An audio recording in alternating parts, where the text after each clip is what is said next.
Assalamualaikum warahmatullahi wabarakatuh. Nama saya Batrisya Umaira. Di kesempatan kali ini izinkanlah saya untuk mempresentasikan bab 2 dari proposal skripsi saya yang berjudul Efektivitas Layanan Bimbingan Kelompok Teknik Modeling untuk Meningkatkan Self-Efficacy Akibat Kecemasan Sosial pada Remaja Tingkat SMA. Yaitu yang pertama adalah bimbingan kelompok. Pengertian bimbingan kelompok. Menurut Thohirin, bimbingan kelompok yaitu suatu cara memberikan bantuan kepada individu melalui kegiatan yang berkelompok. Sehingga bimbingan kelompok merupakan proses pemberian bantuan yang dilakukan oleh seorang yang ahli kepada seseorang atau beberapa individu, baik anak-anak, remaja maupun orang dewasa. Orang yang dibimbing dapat mengembangkan kemampuan dirinya sendiri dan mandiri dengan memanfaatkan kekuatan individu yang ada dan dikembangkan berdasarkan norma-norma yang berlaku. Tujuan dari bimbingan kelompok yaitu menurut Winkle dan Triastuti adalah menunjang perkembangan pribadi dan perkembangan sosial masing-masing anggota kelompok, serta meningkatkan mutu kerjasama dalam kelompok guna aneka tujuan yang bermakna bagi para partisipan.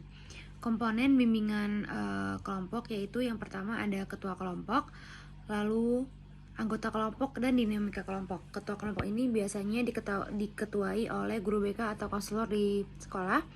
Lalu anggota kelompok berisikan konseli-konseli yang mempunyai permasalahan yang mirip-mirip.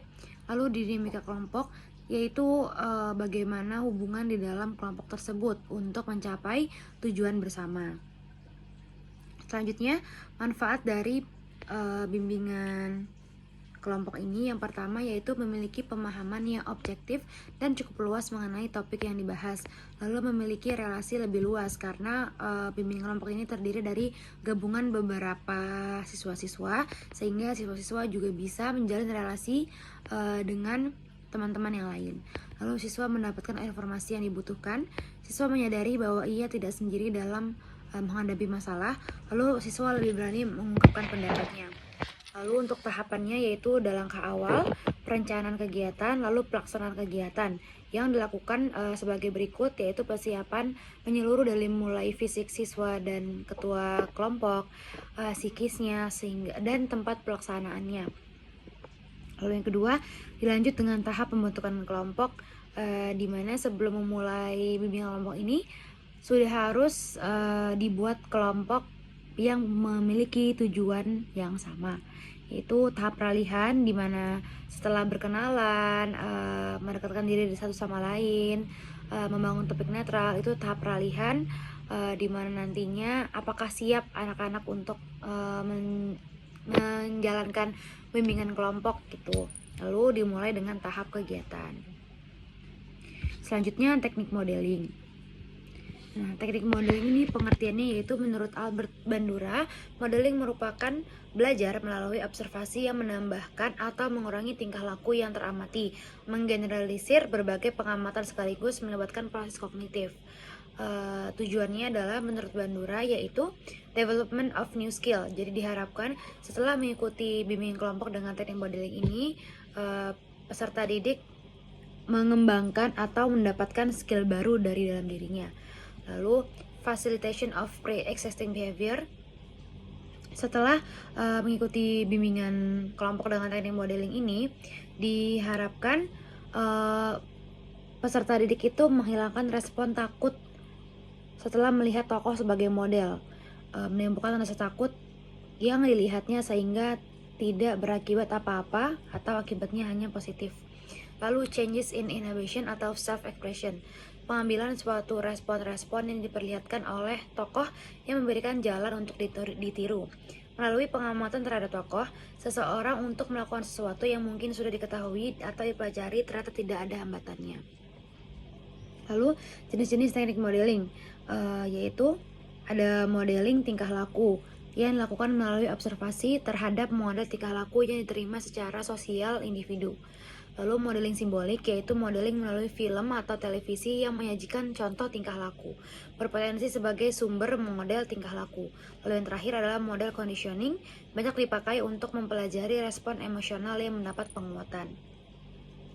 Lalu proses penting pada teknik modeling ini, yang pertama yaitu perhatian, yaitu harus fokus pada model. Proses ini dipengaruhi asosiasi pengamat dengan model, sifat model yang atraktif tingkah laku yang diamati bagi si pengamat. Lalu yang kedua, representasi, yaitu tingkah laku yang akan ditiru. Harus disimbolisasi dalam ingatan, baik dengan bentuk verbal maupun gambar dan imajinasi.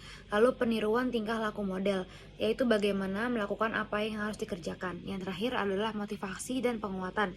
Motivasi tinggi untuk melakukan tingkah laku model membuat belajar menjadi lebih efektif. Selanjutnya adalah self-efikasi. Dalam Kamus Besar Bahasa Indonesia atau KBBI, efikasi diartikan sebagai kemujaraban atau kemanjuran. Maka secara harfiah, self-efikasi adalah kemujaraban diri. Menurut Nuryaninim, self-efikasi merupakan suatu penilaian situasional dari keyakinan yang dimiliki oleh setiap individu untuk mencapai keberhasilan dalam menyelesaikan tugas-tugas matematis tertentu. Lalu Albert Bandura mengatakan bahwa self-efficacy adalah beliefs in one's capabilities to organize and execute the courses of action required to manage prospective situation. Artinya, efikasi diri adalah kepercayaan atau keyakinan yang dimiliki oleh setiap individu terhadap kemampuan yang dimiliki untuk mengatur, mengkontrol, melaksanakan segala tindakan dalam mengelola situasi yang menjanjikan. Indikator self-efficacy menurut Yuniarti dibagi menjadi 5. Yang pertama yaitu keyakinan diri untuk menyelesaikan tugas-tugas tertentu. Lalu keyakinan diri untuk menimbulkan motivasi dalam diri sehingga dapat melakukan tindakan dalam menyelesaikan tugas atau permasalahan. Lalu keyakinan diri untuk berusaha keras, ulet, gigih, maupun tekun. Lalu keyakinan kuat dalam menghadapi hambatan, tantangan, dan kesulitan. Yang terakhir keyakinan dalam menyelesaikan tugas-tugas yang luas dan sempit. Selanjutnya ada kecemasan sosial. Pengertian dari kecemasan sosial yaitu merasa takut dengan situasi sosial dan saat berinteraksi dengan orang lain, yang dapat secara otomatis membawa sadar diri, pertimbangan, evaluasi, dan kritik. Individu dengan kecemasan sosial akan ketakutan dan merasa cemas dihakimi dan dievaluasi oleh orang lain. Menurut American Psychiatric Association tahun 2013, kecemasan sosial juga bisa disebut sebagai fobia sosial, di mana individu merasa takut dan cenderung menghindari situasi sosial dan juga merasa takut untuk dinilai negatif oleh orang lain di sekitarnya. Ciri-ciri kecemasan sosial menurut Butler dibagi menjadi 4. Yang pertama adalah kognitif, yaitu ciri-cirinya mengkhawatirkan apa yang dipikirkan oleh orang lain. Lalu individu sulit berkonsentrasi. Lalu individu ini selalu mengingat apa yang orang lain katakan terhadap dirinya. Lalu selalu berpikir tentang kesalahan yang sudah dilakukan. Lalu pikiran menjadi kosong dan bingung saat menyampaikan sesuatu di depan umum. Lalu untuk perilaku, individu saat berbicara cenderung lambat atau terlalu cepat, sehingga kalimat yang dilontarkan oleh individu yang memiliki kecemasan sosial cenderung tidak jelas.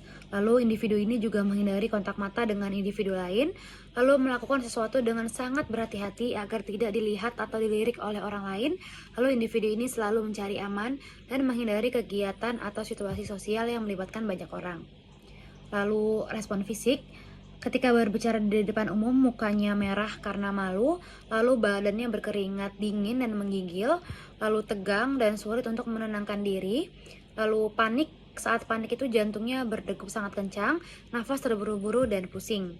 Lalu yang terakhir adalah emosi yang dirasakan atau ciri-ciri emosinya: merasa grogi, takut, cemas, takut akan suatu hal yang belum pasti terjadi, frustasi, marah kepada diri sendiri, menjadi tidak percaya diri, depresi, dan tidak memiliki harapan untuk berubah.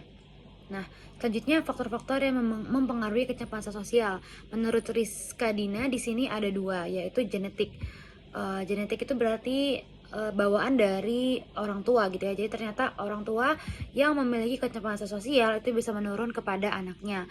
Penelitian sudah dilakukan mengenai pengaruh gen spesifik pada gangguan kecemasan sosial masih akan terus dilakukan. Adanya kesulitan menggambarkan kesimpulan yang kuat mengenai peran gen dalam perkembangan gangguan kecemasan sosial.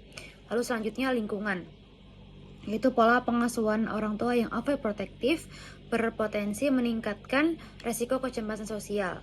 Penelitian ini juga dilakukan oleh Solihah, mengungkapkan bahwa media sosial memberi pengaruh terhadap kecemasan sosial. Individu yang mengoperasikan media sosial dalam waktu yang lama akan terbiasa dengan dunia maya, sehingga kurang bersosialisasi dengan dunia nyata. Lalu dimensi kecepatan sosial. Menurut Lagrasa dan Lopez dibagi menjadi 3 dimensi. Yang pertama yaitu ketakutan akan evaluasi negatif dari orang lain.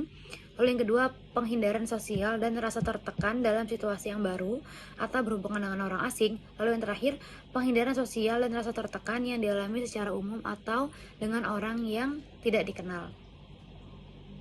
Sekian penjelasan dari saya. Mohon maaf bila ada salah kata. Wassalamualaikum warahmatullahi wabarakatuh.